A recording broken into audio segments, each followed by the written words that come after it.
مولاي صل وسلم دائما أبدا على حبيبك خير الخلق كلهم.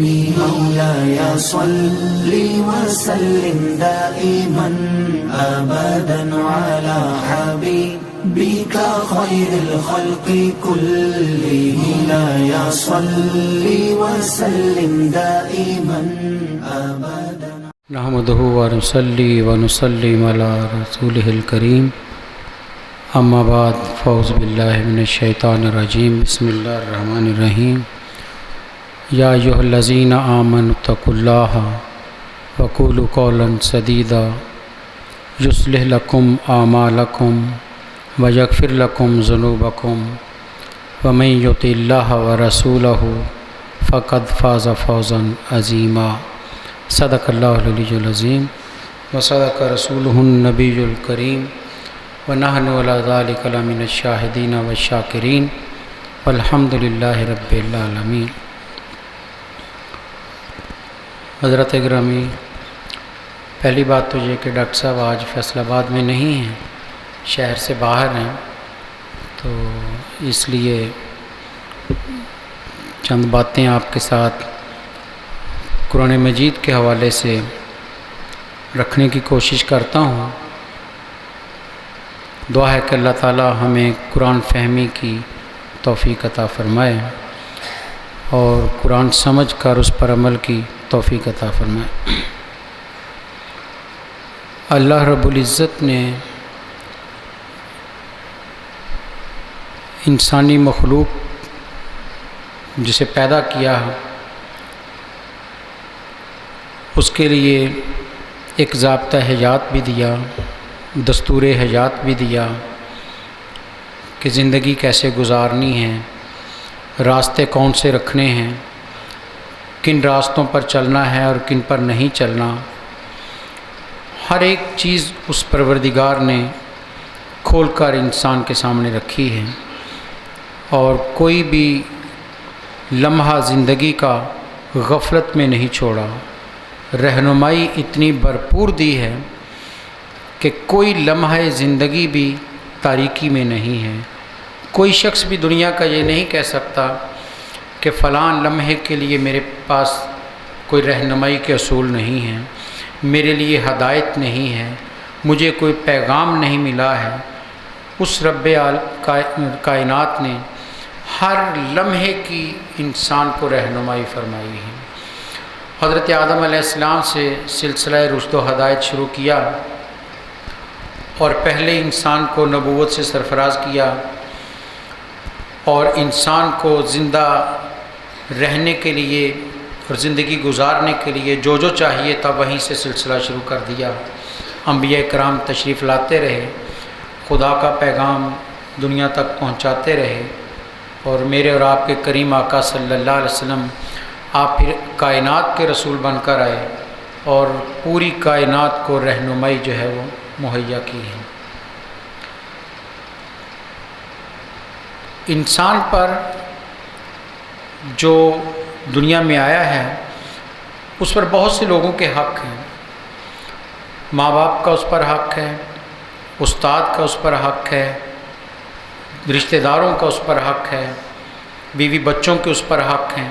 یعنی انسان ایک ہے لیکن اس پر بہت سے لوگ حق رکھتے ہیں اور ہر کوئی اپنا حق جتاتا بھی ہے کہ میرا حق زیادہ ہے، میرا حق زیادہ ہے. والدین کے بارے میں کہا جاتا ہے کہ سب سے بڑے وجود ہیں اس لیے ان کا حق سب سے زیادہ ہے اور اسی حساب سے پھر انسان ان کی عزت بھی کرتا ہے، ان سے ڈرتا بھی ہے، ان کی بات کو بھی مانتا ہے کہ جس کا جتنا زیادہ حق ہوتا ہے. اگر انسان اپنی تخلیق پر غور کرے تو یہ بات بڑی واضح ہے کہ دنیا میں انسان پر سب سے بڑا حق جو ہے وہ رب العالمین کا ہے. کیوں کہ وہی ہے ذات جس نے انسان کو زندگی بخشی ہے. ماں باپ اسے دنیا میں لانے کا ذریعہ تو ہو سکتے ہیں لیکن زندگی نہیں بخشتے. کتنے ایسے ماں باپ ہیں کہ جن کے ہاں اولاد جنم لیتی ہے لیکن وہ مردہ ہوتی ہے. بچہ پیدا ہی مردہ حالت میں ہوتا ہے، اس لیے زندگی وہ نہیں دے سکتے، دنیا میں آنے کا ذریعہ تو بنتے، اور یہ بھی حتمی بات نہیں ہے۔ رب کائنات نے مختلف ادوار میں ایسی مثالیں دے کر انسان کے ذہن کو کلیئر کیا ہے، واضح کیا ہے کہ یہ بھی نہ سوچنا کہ انسان یا ماں باپ دنیا میں آنے کا واسطہ بنتے ہیں۔ اگر کبھی یہ غرور آنے لگے، اگر کبھی یہ خیال آنے لگے، تو حضرت عیسیٰ علیہ السلام کی تخلیق کو ذہن میں رکھ لینا کہ باپ نہیں ہے، وہاں پر باپ نہیں ہے، ہم نے پھر بھی پیدا کیا ہے، ہم مجبور نہیں ہیں ماں باپ کے۔ اور فرمایا اگر یہ خیال آ جائے کہ ماں تو ہے نا، جس کی کوکھ سے جنم لیا وہ تو ہے نا، تو فرمایا پھر حضرت حوا کو ذہن میں رکھ لینا کہ وہاں کوئی عورت نہیں تھی۔ اور اگر پھر بھی کوئی تمہیں غلط فہمی ہونے لگے تو حضرت آدم کی تخلیق کو ذہن میں رکھ لینا کہ کوئی بھی نہیں تھا، ہم نے پیدا کر دیا۔ اللہ بدیع السماوات والارض، قرآن کہتا ہے اللہ خالق ہے، پیدا کرنے والا ہے زمین و آسمان کا۔ بدیع، مفسرین کہتے ہیں بدیع اس کو کہتے ہیں کہ وہ اس لمحے تخلیق کرے جب پہلے کچھ بھی نہ ہو، جب کچھ بھی نہ ہو تو وہ تخلیق کرے تو وہ بدیع ہے۔ قرآن کہتا ہے ہم نے تمہیں اس لمحے پیدا کیا جب تمہارے ذرات بھی موجود نہیں تھے، تمہارا کوئی حصہ بھی موجود نہیں تھا، ہم نے چاہا تو تمہیں پیدا کر دیا۔ ہم کائنات کو پیدا کرنے والے ہیں، ہمارے لیے ضروری نہیں کہ پہلے سامان ہو۔ ایک راج گھر بناتا ہے، سامان ہوتا ہے، وہ ایک ترتیب دیتا ہے، گھر بن جاتا ہے۔ ایک لکڑی کا کام کرنے والا لکڑی کو مختلف شکلوں میں کاٹتا ہے تو ایک نئی شکل بن جاتی ہے، لیکن لکڑی پہلے سے موجود ہوتی ہے تو وہ تخلیق کرتا ہے۔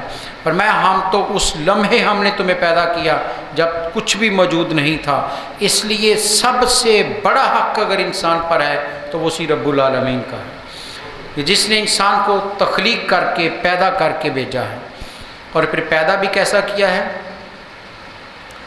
قرآن خود اس پر گواہ ہے، لقد خلقنا الانسان فی احسن تقویم۔ پیدا بہت سی چیزیں کی جاتی ہیں، انسان کو چیزیں بناتا رہتا ہے، دنیا میں چیزیں بنتی رہتی ہیں، لیکن ضروری نہیں کہ ہر ایک کو اچھی لگے۔ لیکن فرمایا جو ہم نے پیدا کیا ہے، لقد خلقنا الانسان فی احسن تقویم، لوگوں یقین کر لو ہم نے انسان کو خوبصورت ترین وجود میں پیدا کیا، اس سے بہتر ڈھانچہ کسی کو نہیں دیا، اس سے بہتر وجود کسی کو نہیں دیا۔ حضرت انسان ہے جو ساری مخلوق میں خوبصورت ترین وجود بنا کر بھیجا، تو اس نے پیدا کیا ہے تو اس میں کوئی کجی نہیں چھوڑی، کوئی خامی نہیں چھوڑی۔ ہاں وہ کبھی کبھی اپنی شان دکھانے کے لیے، اپنی طاقت دکھانے کے لیے انسان کی تخلیق میں کمی چھوڑ دیتا ہے تاکہ تمہیں احساس رہے کہ وہ چاہے تو ایسا بھی پیدا کر سکتا ہے، وہ ناک بدی کر سکتا ہے، وہ آنکھ سے محروم پیدا کر سکتا ہے، وہ کان ہونے کے باوجود سماعتیں چھین سکتا ہے، وہ ہاتھ ٹیڑھے کر کے پیدا کر سکتا ہے، وہ پاؤں ٹیڑھوں کے ساتھ پیدا کر سکتا ہے، کرتا ہے وہ۔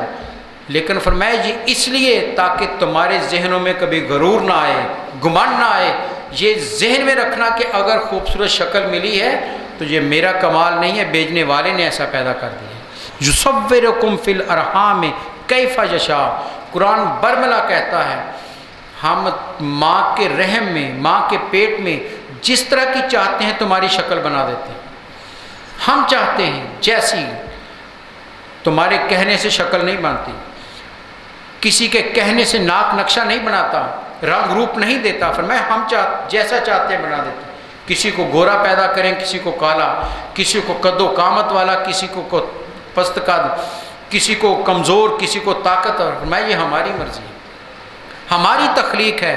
ہم اگر تمہیں خوبصورت وجود میں پیدا کر رہے ہیں تو یہ بھی تمہارے لیے شکر کا مقام ہے، شکر کرو اس رب العالمین کا کہ اتنا خوبصورت وجود تمہیں دیا۔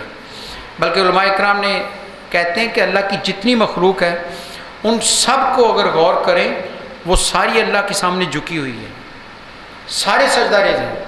قرآن مجید نے 3-4 قسم کی مخلوق کا ذکر خود کیا ہے۔ قرآن کہتا ہے 4 پاؤں والے پیدا کیے ہیں، 4 پائے، جانور ہیں جھکے ہوئے ہیں، کمر جھکی ہوئی ہے ان کی، پرندے ہیں وہ سر جھکا کر اڑتے ہیں، سیدھا کھڑے ہو کر نہیں اڑتے. مچھلی پانی میں تیرتی ہے تو وہ بھی سیدھی کمر کے بل پر تیرتی ہے، سر جھکا ہوتا ہے. چونٹی زمین پر چلتی جو سب سے چھوٹی ہے وہ بھی جھکی چلتی ہے. فرمایا کائنات کی ساری مخلوق دیکھ لو، ہم نے اپنے سامنے جھکا کر پیدا کیا ہے. ایک سر اٹھا کر اگر کھڑے ہونے کی توفیق بخشی ہے تو حضرت انسان کو بخشی. یہ وہ مخلوق ہے جو اپنے وجود پر سر اٹھا کر کھڑا ہوتا ہے. اسی لیے اس کو ہم نے کہا ہے کہ اب تم اپنی مرضی سے میرے سامنے سر کو جھکاؤ. باقیوں کے سر تو ہم نے خود جھکا دیے ہیں. دیکھ لو میری مخلوق کو، سارے سر جھکائے ہوئے ہیں. تم ہو جو میں اختیار دیا گیا ہے، تمہیں سر اٹھا کر جینے کی طاقت دی گئی ہے، سر اٹھا کر زندہ رہنے کی طاقت دی گئی ہے. اب اس سر کو تم اپنی مرضی سے رب کے سامنے جھکاؤ تاکہ پتہ چلے کہ تم بھی اسی کے ماننے والے. یہی تو امتحان ہونا ہے انسان، باقی کسی مخلوق کا امتحان نہیں ہے. انسان کا امتحان اس لیے ہے کہ اسے اختیار دے دیا گیا ہے کہ سر اٹھا کر جینا ہے یا خدا کے سامنے جھکا کر جینا ہے. تو رب کی ذات ہے جس کا سب سے بڑا حق ہے انسان پر. کیا کچھ نعمتوں سے وہ نوازتا ہے. جو ضروریات زندگی ہوتی ہیں، جو انسان کے جسم کی ضروریات ہیں، جو انسان کی روح کی ضروریات ہیں، ہر چیز کو وہ مہیا کر رہا ہے، ہر ایک چیز دے رہا ہے. اس لیے وہ کہتا ہے کہ پھر جب سب کچھ میں دیتا ہوں اور پھر طاقت بھی میری ہے، قوت میری ہے. ان القوت للہ جمیعا، قرآن کہتا ہے ساری قوتیں اللہ کے لیے ہیں. کوئی بھی طاقت نہیں رکھتا تمہارا بال بھی بکا کرنے کی. دیکھ لو ہم دنیا میں تمہیں دکھاتے ہیں کہ فرعون تخت پر بیٹھ کر بچوں کو مارنا چاہتا تھا، لیکن جس بچے کے خوف سے اس نے قتل کیے، ہم نے اسی کے گھر میں پال کر دکھا دیا کہ لوگوں اگر ہم چاہیں تو کوئی تمہیں انگلی بھی نہیں لگا سکتا. قوت ہماری ہے، فیصلہ ہمارا ہے، رضا ہماری چلتی ہے. ہم دشمن کے گھر میں بھی بچے کو پال کر دکھاتے ہیں کہ بھروسہ کرو میری ذات پر، یقین رکھو میرے وجود پر، اعتماد کرو اللہ کی ذات پر. وہ گپ اندھیروں میں بھی تمہیں روشنیاں دکھا دے گی. وہ گٹا ٹوپ اندھیروں میں بھی امید کی کرن پیدا کر دیتا ہے. وہ جب ہر ایک اس سے منہ موڑ لیتا ہے تو اس لمحے وہ انسان کا دامن تھام لیتا ہے، اسے گرنے سے بچا لیتا ہے. تو اس لیے فرمایا کہ دیکھو تو صحیح، ہم قوت بھی رکھتے ہیں، لوگ طاقت رکھتے ہیں لیکن محدود ہوتی ہے. کوئی ایک ریاست کے اندر طاقت رکھتا ہے، دوسری ریاست میں اس کا حکم نہیں چلتا.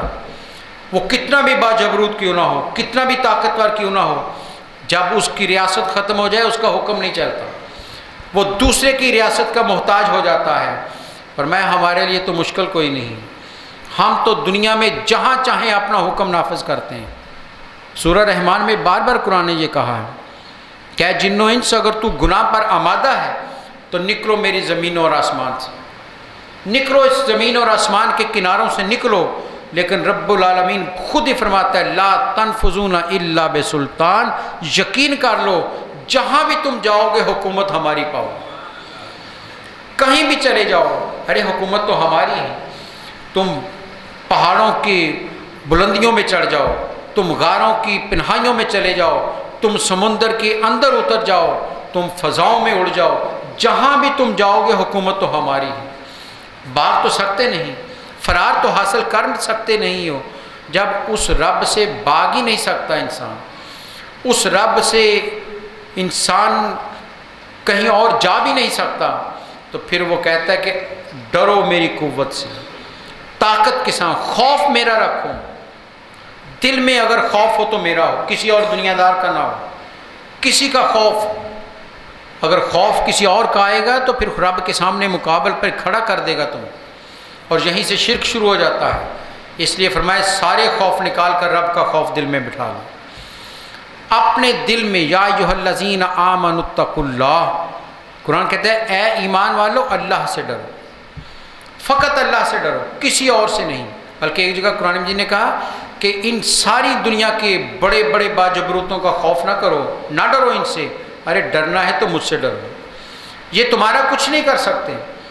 حدیث قدسی نبی صلی اللہ علیہ وسلم نے ارشاد فرمایا کہ اللہ کہتا ہے اگر یہ سارے مل کر بھی اول سے لے کر آخر تک ساری مخلوق، فرمایا اگر تمہیں کوئی نقصان دینا چاہیں اور میری رضا تمہیں فائدہ دینے کی ہو تو اللہ کہتا ہے تمہیں نقصان نہیں دے سکتا.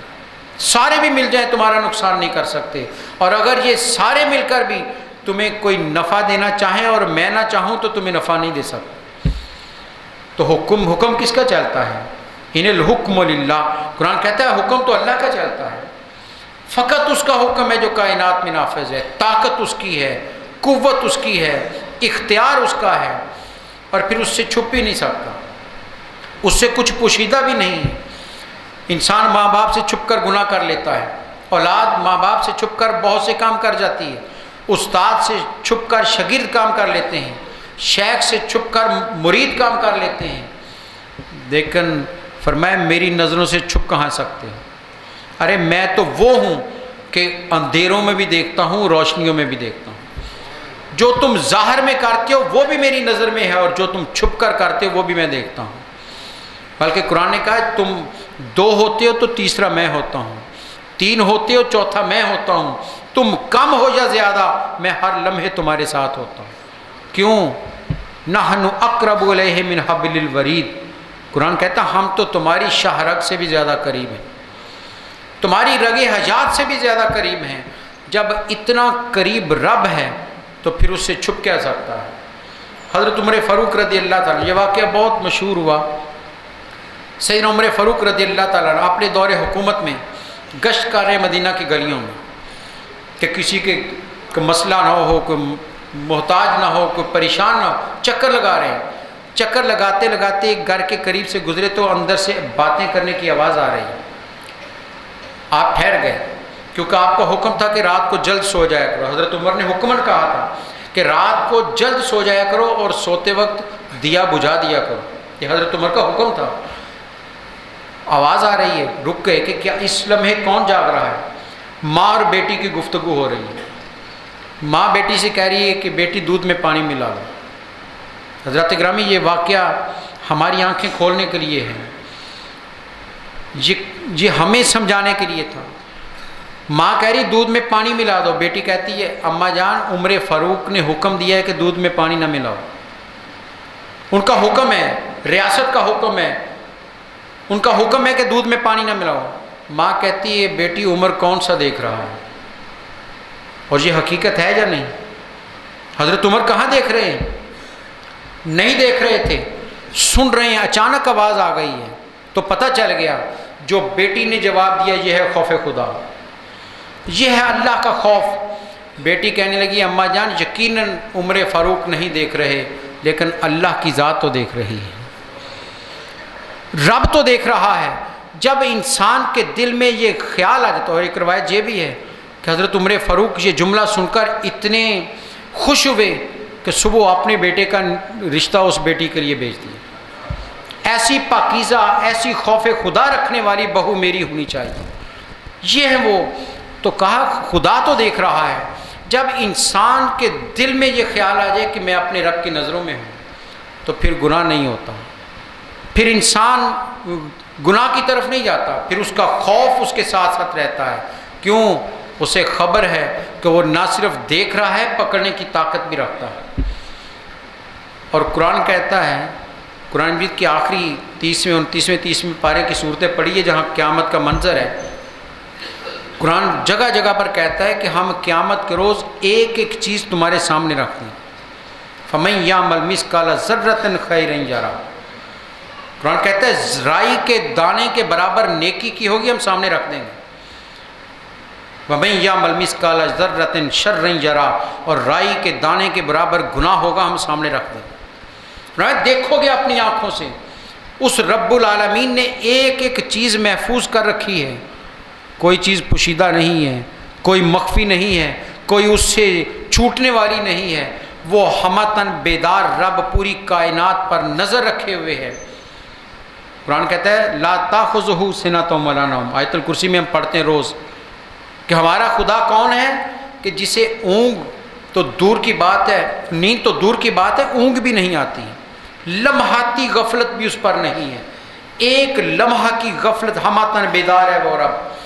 فرمایا وہ جب ان قوتوں کے ساتھ رب کو مانو گے پھر خوف خدا دل میں پیدا ہو.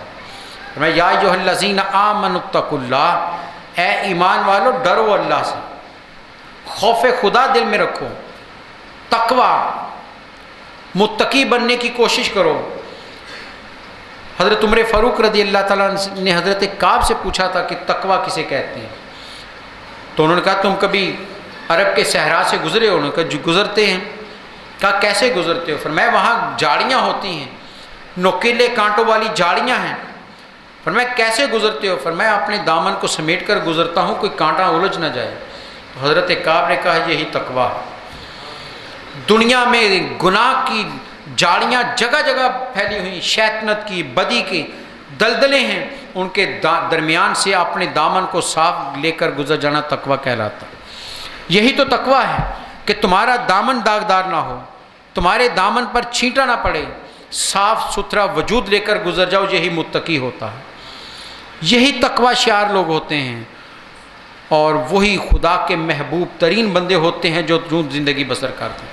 تو قرآن کہتا ہے خوف خدا پیدا کرو دل میں، سارے خوف نکال دو، دنیا کی تمام قوتوں کے خوف، طاقت کے، جبر کے، دولت کے، سب خوفوں سے بے نیاز ہو کر آؤ رب کا خوف دل میں بٹھا لو۔ صحابہ کرام نے یہی کیا تھا۔ کچھ نہیں تھا ان کے پاس، دنیا کا ساز و سامان نہیں تھا، لیکن دنیا کی بڑی بڑی قوتوں کے سامنے وہ سینہ سپر ہو گئے تھے، بڑے بڑے جابر حکمرانوں کے سامنے کھڑے ہو گئے تھے۔ بدر کی جنگ کو دیکھ لیں آپ، سامان بھی پورا نہیں ہے، لڑائی کے لیے تلواریں نہیں ہیں، اور تاریخ کہتی تلواریں کہاں سے آتی؟ ارے جسم ڈانپنے کے لیے کپڑا پورا نہیں ہے، کسی کے پاس نیچے باندھنے کے لیے چادر ہے تو اوپر قمیض نہیں ہے، اگر قمیض اوڑھی ہوئی ہے تو سر پر رومال نہیں ہے۔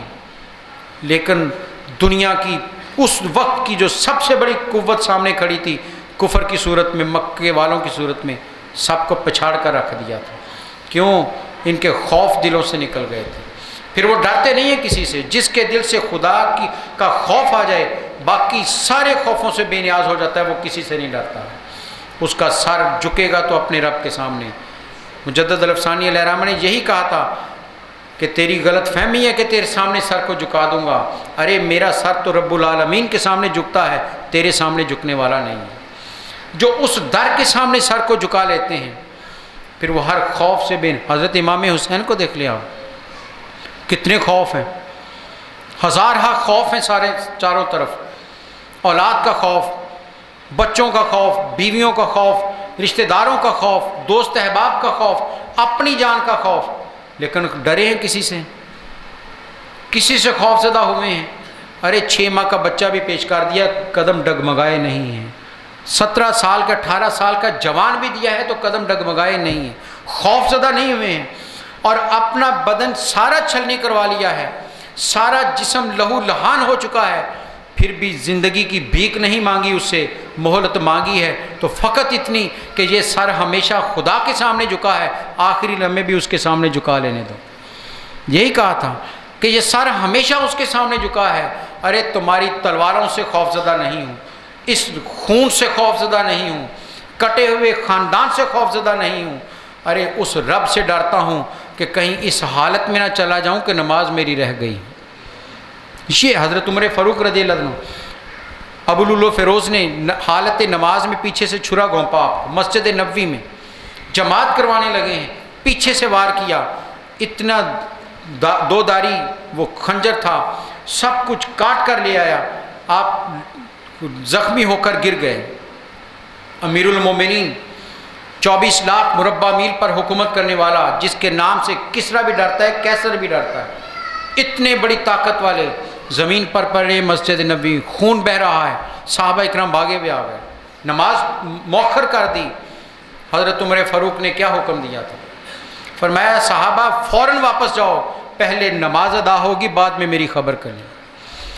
ارے رب کا خوف دل میں رکھو، رب کے سامنے جھکو، جب اس کو راضی کر لو گے تو یہ زندگی بھی باقی رہ جائے گی۔ پھر کٹے ہوئے جسم بھی کوئی فنا نہیں کر سکتا، اور اگر وہ راضی نہ ہوا تو قرآن کہتا ہے یا رسول اللہ صلی اللہ علیہ وسلم، یہ جو کافر آپ کے سامنے چلتے پھرتے ہیں یہ زندہ نہیں مردہ ہیں۔ قرآن کہتا ہے یہ جو کافر چلتے پھرتے نظر آ رہے ہیں، قرآن کہتا ہے یہ زندہ نہیں مردہ ہیں. کیوں؟ ارے جس کے دل میں خدا کا خوف نہیں ہے وہی تو مردہ ہوتا. زندگی تو اس کی ہے جس کے دل میں خدا کا خوف. وہ قبر میں بھی چلا جائے تو وہ زندہ ہوتا ہے، کو دنیا اس کو مار نہیں سکتی. تو قرآن کہتا ہے یا ایھا الذین آمنوا اتقوا اللہ، اے ایمان والو رب سے ڈرو، ڈرو اپنے رب سے. وہ چاہے تو 6 فٹ کے ہٹے کٹے کو ایک قدم بھی نہ اٹھانے دے. اگر اس کی وہ غضب میں آ جائے تو بڑے بڑے تختوں پر بیٹھنے والوں کو زمین پر اترنے کی مہلت بھی نہ دے. وہ اگر پکڑنے پر ان بطش ربک لشدید، قرآن کہتا ہے بے شک تیرے رب کی پکڑ بہت شدید ہے. ڈرو اس کی پکڑ سے. ارے وہ رحیم ہے، اس نے اپنی ساری صفات پر رحمت کا پردہ ڈالا ہوا ہے، اس لیے اس کی رحمت کی چھاؤں میں آ جاؤ. اور اس کا ذریعہ کیا ہے کہ اس کا خوف دل میں لے آؤ. ڈرو اس سے کہ کہیں ایسا نہ ہو کہ میں اس کی گرفت میں آ جاؤں. دولت میں کھیلنے والا ہاتھ پھیلا کر لوگوں کے سامنے بھیک مانگنے پر مجبور وہ کر دیتا ہے. تلک الایام نداولها بین الناس، قرآن کہتا ہے دن بدلتے رہتے ہیں. آج صحت مند ہے تو کل بیمار کر دیں گے، آج دولت والا ہے تو کل بھکاری کر دیں گے، آج اقتدار کی مسند پر بیٹھا ہے کل بھیک مانگتا ہوا بازاروں میں نظر آئے گا. اور میں بدلتے رہتے ہیں یہ دن. ارے غلام کو تخت پر بٹھا کر خاندانی بادشاہوں کو زمین پر اتار دیتے ہیں، چاہیں تو یہ کر دیتے ہیں. اس لیے خوف رکھو دل میں. اور جب خوف خدا آئے گا تو کیا ہوگا؟ پھر انسان کوئی قدم بھی اس کی رضا کے بغیر نہیں اٹھائے گا. اس کی مرضی کے مطابق زندگی بسر ہوگی. بولے گا تو اس کی رضا کے مطابق، چلے گا تو اس کی خوشنودی کے لیے، کام کرے گا تو اس کے حکم کو دیکھے گا کہ کہیں میں اس کی پکڑ میں نہ آ جاؤں، کہیں میں اس کی گرفت میں نہ جاؤں، کہیں اس کی ناراضگی میں نہ آ جاؤں. اس لیے ڈرتے ہوئے زندگی. حضرت عمر فاروق رضی اللہ عنہ کا بڑا خوبصورت جملہ ہے. آپ فرماتے ہیں اگر کوئی مجھے یہ کہے کہ اللہ تعالیٰ سارے انسانوں کو بخش دے گا، ایک شخص ہے وہ جو دوزخ میں جائے گا، سب بخشے جائیں گے، تو فرمایا میں اللہ کی غضب سے ڈرتا ہوں اور مجھے خیال آتا ہے کہیں وہ ایک شخص عمر فاروق ہی نہ ہو. یہ کون کہہ رہا ہے؟ جن کو میرے سرکار صلی اللہ علیہ وسلم فرمایا میرے بعد اگر نبی ہوتے تو عمر فاروق ہوتے، جن کے بارے میں نبی صلی اللہ علیہ وسلم فرمایا شیطان ان کے سائے سے بھاگتا ہے. روتے ہوئے جملہ کہا کہ لوگوں اگر ساری مخلوق کو بھی بخش دے وہ خدا اور حکم دے کہ ایک دوزخ میں جائے گا، میں اللہ سے ڈرتا ہوں کہیں وہ عمر ہی نہ ہو. کیا پیغام دیا ہے کہ ڈرو اس خدا سے. عبادت پر ناز نہ کرو، اپنی نیکی پر ناز نہ کرو، عاجزی اختیار کرو، ڈرتے رہو اس کے سامنے، خوف رکھو اس کا. اور دوسری بات قرآن کہتا ہے وَقُولُوا قَوْلًا سَدِيدًا، اور ہمیشہ سیدھی سچی بات کہو، کھری بات کرو. زبان کو گھما پھرا کر بات نہ کرو، سیدھی بات کرو. جو بات جو حقیقت ہے وہ بیان کرو. ادھر ادھر کی باتوں میں الجھانے کی بجائے لوگوں کے سامنے سچی بات رکھو، حقیقت کا اظہار کرو، سچائی کا ساتھ دو، سیدھی بات کرو، لوگوں کو ورگلاؤ نہ. اس لیے فرمایا دوسرا کام یہ کرو کہ لوگوں سے سیدھی اور سچی بات کرو. یہ 2 کام قرآن کہتا ہے تم کر ایمان والوں سے. تو اس کا نتیجہ کیا نکلے گا یہ ذہن میں رکھیے. پورا قرآن مجید پڑھیے آپ، اللہ تعالیٰ توفیق دے ہم سب کو. قرآن مجید ساتھ ساتھ انسان کو نفع نقصان بھی بتاتا رہتا ہے. رب کی ذات انسان کو بتاتی رہتی ہے کہ یہ کرو گے تو یہ ملے گا، یہ کرو گے تو یہ نقصان ہوگا. وہ کسی کو غفلت میں نہیں چھوڑتا. فرمایا یہ 2 کام تم نے کرنے ہیں. میرا خوف دل میں رکھو، سیدھی بات کرو، سچی بات کہو. کیا ہوگا؟ بڑے گناہ کیے تھے، عمل بگڑے ہوئے ہیں، گناہ کی وادی میں رہتا ہے، کبھی اچھا کام کرتا ہے کبھی برا کرتا ہے، عمل بگڑے ہوئے ہیں. قرآن کہتا ہے یصلح لکم اعمالکم، یقین کر لو پھر رب تمہارے اعمال کو سنوار دے گا. تمہارے اعمال کو رب سنوار دے گا. کب؟ جب تم خدا کا خوف دل میں بٹھا لو اور سچی بات کہنے لگ جاؤ. اعمال سنور جائیں گے. اب آئندہ سے تمہارے اعمال درست ہو جائیں گے، وہ تمہیں بہکنے نہیں دے گا. صحابہ کرام کو دیکھ لیجئے، کتنے کتنے سال وہ بدی کی زندگی گزار کر آئے، پتھروں کے سامنے سجدہ کرنے والے آئے، لیکن جب خدا کا خوف دل میں بٹھا کر سچے نبی کا ساتھ دے دیا تو پھر خدا نے کیسے اعمال سنوارے کہ کبھی خواب میں بھی اس طرف جانے کا نہیں سوچا، خیال بھی نہیں آیا۔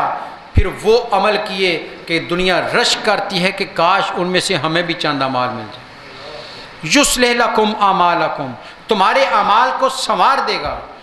اب سوال یہ پیدا ہوتا ہے کہ آگے سے تو عمل درست ہو جائیں گے، جو پیچھے 20 سال 30 سال 40 سال گناہ کی زندگی گزار کر آیا ہے اس پر تو مواخذہ ہوگا، اس پر تو پکڑے گا، وہ سزا دے گا۔ وہ کریم رب پکار رہا ہے۔ حضرات گرامی، رب کی اس جملے پر گناہگاروں ہمیں خوش ہونا چاہیے۔ رب کہتا ہے تم نے جتنے سال بھی پہلے گزار دیے، میرا خوف دل میں بٹھا کر سچی بات اور سیدھی بات کہو، آئندہ تمہارے اعمال درست بھی کروں گا۔ وَيَغْفِرْ لَكُمْ ذُنُوبَكُمْ، اور جو پہلے تم گناہ کر چکے سارے معاف کر دوں۔ وَيَغْفِرْ لَكُمْ ذُنُوبَكُمْ، یہ کون کہہ رہا ہے؟ رب العالمین ارشاد فرما رہا ہے کتنے بھی گناہ کر کے آئے ہو فکر نہ کرنا، ارے وہ رب سارے گناہوں کو معاف کر دے گا، سب گناہ ختم ہو جائیں گے۔ نبی صلی اللہ علیہ وسلم نے فرمایا توبہ کرنے والا یوں ہوتا ہے جیسے کہ اس نے کبھی گناہ کیا ہی نہ ہو۔ فرمایا یوں ہوتا ہے جیسے گناہ کیا ہی نہ ہو۔ اس لیے آپ صلی اللہ علیہ وسلم کی حدیث مبارکہ ہے، آپ نے فرمایا اگر کبھی گناہ ہو جائے، انسان ہے بہک جاتا ہے، شیطان کے ورگلے میں آئے، فرمایا کبھی گناہ ہو جائے، فرمایا فوراً نیکی کرو، فوراً خدا کے حضور حاضر ہو جاؤ۔ فرمایا وہ نیکی گناہ کو یوں مٹا دے گی جیسے کبھی کیا ہی نہ ہو۔ اب اس حدیث کو اور اللہ کے اس فرمان کو سامنے رکھ کر ذرا غور کیجئے، رب العالمین کتنی کرم فرمائیاں کر رہا ہے، کتنی مہربانیاں فرما رہا ہے۔ ارے تم گناہ کی دلدل میں رہتے تھے، گناہ کی زندگی بسر کر رہے تھے، 20 سال 40 سال گناہ کی وادی میں رہے ہو، بڑے گناہ کیے ہوں گے، لیکن اب لوٹ کے میری طرف آ رہے ہو، میرا خوف دل میں آ گیا ہے، ڈر گئے ہو مجھ سے، میری حکم کا خوف تم پر طاری ہو گیا ہے، میری پکڑ سے ڈر گئے ہو، تو خدا کہتا ہے کہ پھر یقین کر لو پچھلے سارے گناہ میں معاف کر دیتا ہوں۔ وَيَغْفِرْ لَكُمْ ذُنُوبَكُمْ۔ حضرات گرامی، اس سے بڑی نوید کسی کو نہیں مل سکتی، اس سے بڑی خوشی کا پیغام کوئی اور نہیں ہو سکتا، اس سے بڑا خدا کی طرف سے رحمت کا پیغام اور کیا ہو سکتا ہے؟ گناہگار انسان کو اس سے بڑی نوید کیا ہو سکتی ہے کہ ارے وہ کریم دروازہ کھولا رکھا ہے، اس نے اس کا دروازہ کھلا ہے، آؤ، دن میں آؤ، رات میں آؤ، جوانی میں آؤ، بڑھاپے میں آؤ، غربت میں آؤ، امارت میں آؤ، شرط یہ ہے کہ تم لوٹ کر آ جاؤ اس کی طرف، اپنا رخ موڑ لو۔ پھر کریم کتنا ہے، وہ کریم کتنا ہے، جتاتا بھی نہیں ہے۔ بائی سے ناراضگی ہو جائے صلح کے بعد کبھی کبھی وہ جتا دیتا ہے فلاں وقت تم نے یہ غلطی کی تھی، دوست سے صلح کے بعد ناراضگی جتاتا ہے کہ یہ تم نے غلط کام میرے ساتھ کیا تھا۔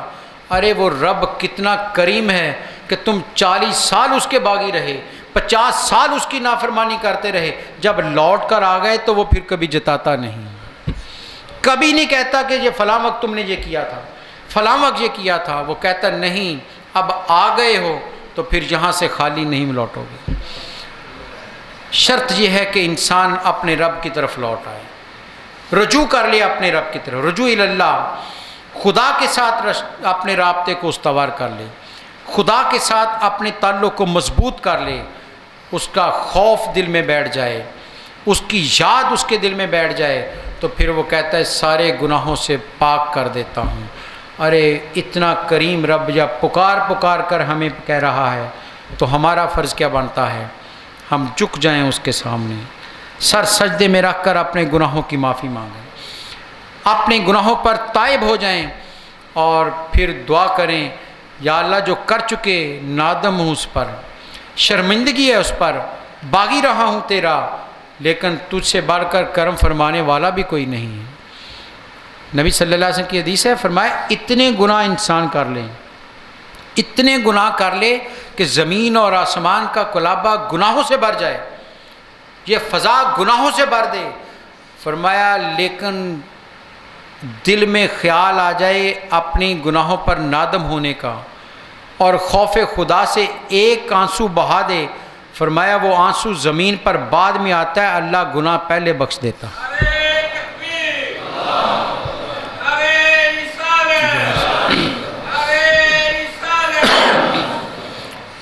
تو وہ کریم ہمیں پکار رہا ہے، لوگو آؤ لوٹو میری طرف، تم ایک لمحہ نیکی کا میری طرف بڑھا لو، پھر دیکھو میں تم پر کرم کتنے کرتا ہوں۔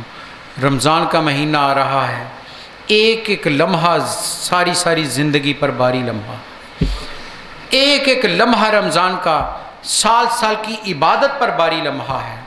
وہ کتنا کریم ہے، وہ کہتا ہے کہ تم سارا سال گناہ کی وادی میں رہے ہو، ارے اس مہینے ہی لوٹ کر میری طرف آ جاؤ میری طرف، لوٹو میری طرف۔ نبی صلی اللہ علیہ وسلم نے فرمایا جو رمضان کا روزہ خدا پر ایمان رکھتے ہوئے اور اجر کی امید رکھتے ہوئے رکھتا ہے، فرمایا اللہ پچھلے سارے گناہ معاف کر دیتا ہے۔